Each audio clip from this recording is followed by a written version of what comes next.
দুর্জয়কে নিজের বশে আনতে দুর্জয়ের শরীরে ডিভাইস লাগিয়ে দিল আনিশা। হ্যাঁ বন্ধুরা, এমনটাই দেখতে পাবো আমরা তোমাদের রানী সিরিয়ালের আজকের পর্বে। রানী কালো পোশাক পরে পিকলুকে মারতে এসেছিল সেই আনিশার লোকগুলো, সেদেরকে বেধক্কা মারে। তারপরে কিন্তু আনিশা ফোন করে অলোক সেনকে আর বলে পিকলু শেষ হয়ে গেছে তো। তখন অলোক সেন আমতা আমতা করে বলে যে না ম্যাডাম, আমরা পিকলুকে শেষ করতে পারিনি। যখনই আমরা পিকলুকে শেষ করতে যাব আর আপনি চলে গেলেন, তখনই কালো পোশাক পরে একটা গুন্ডা চলে আসে। আর সে কিন্তু খুব ভালো ক্যারেক্টার জানে, আমাদের কিন্তু বেধক্কা মেরে দিল ম্যাডাম। তারপরে কিন্তু আনিশা মনে মনে ভাবতে থাকে ক্যারেক্টার জানে, তাহলে কি রানী এখনো বেঁচে আছে? তারপরে কিন্তু আনিশা অলোক সেনকে জিজ্ঞাসা করে সেটা ছেলে ছিল না মেয়ে ছিল। তখন অলোক সেন বলে যে ওটা একজন ছেলে ছিল। তারপরে কিন্তু আনিশা মনে মনে ভাবতে থাকে তাহলে কি আদিত্য বাবু, আদিত্য কি পিকলুকে বাঁচালো? না না না, আদিত্য কেন পিকলুকে বাঁচাবে, তাহলে কেই বা বাঁচাতে পারে? তারপরে কিন্তু আনিশা মনে মনে ভাবতে থাকে।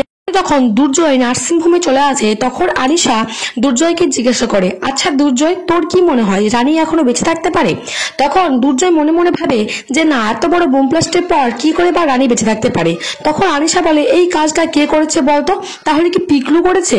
তখন জয় বলে আমি ওই ছেলেটাকে কোনো মতেই বিশ্বাস করি না, আমার কাছে যদি ওই ছেলেটাকে একবার পাই না, আমি পুরো ওকে শেষ করে ফেলবো।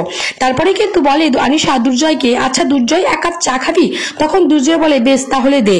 তখন কিন্তু আনিশা চালাকি করে সেই চায়ের মধ্যে ঘুমের ওষুধটা মিশিয়ে দেয় আর দুর্জয়কে খাইয়ে দেয়। তখন কিন্তু দুর্জয় আস্তে আস্তে ঘুমিয়ে পড়ে। ওদিকে কিন্তু রানী ভীষণভাবে চিন্তিত থাকে দুর্জয়ের জন্য, কারণ রানীর মন ভীষণভাবে কু ডাকছিল।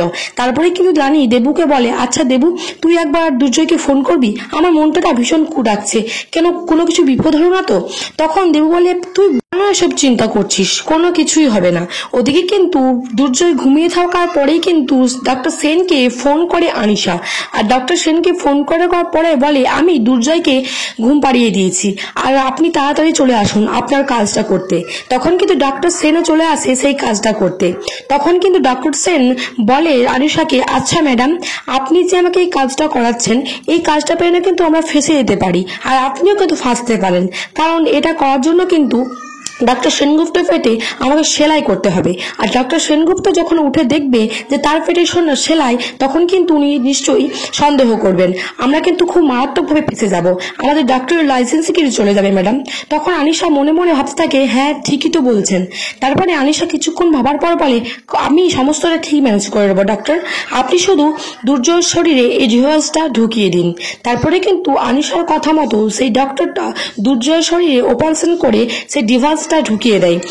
তারপরে কিন্তু আনিশা বলে এবারে দুর্জয়, তুই যে করে হোক আমাকে কোনোভাবে অস্বীকার করতে পারবি না, আমাকে নিয়ে তোর খারাপ চিন্তা তোর মাথাতে কোনো মতেই আসবে না। এবার দেখ আমি কি খেলা খেলি। তো বন্ধুরা, এই দুর্জয় শরীরে এই ডিভাইসটা ঢুকিয়ে দিল আনিশা, এবার কি করতে চলেছে? তাহলে কি রানী সমস্ত প্রমাণ জোগাড় করার পরেও দুর্জয়ের কাছে ব্যর্থ হয়ে যাবে? তাহলে কি সমস্ত প্ল্যান ভেস্তে যাবে রানীর?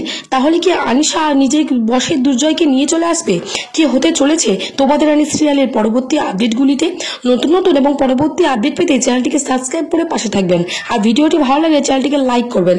ধন্যবাদ বন্ধুরা, ভিডিওটা এই পর্যন্তই। নিয়ে আসছি তোমাদের রানী সিরিয়ালের নতুন এবং পরবর্তী আপডেট নিয়ে।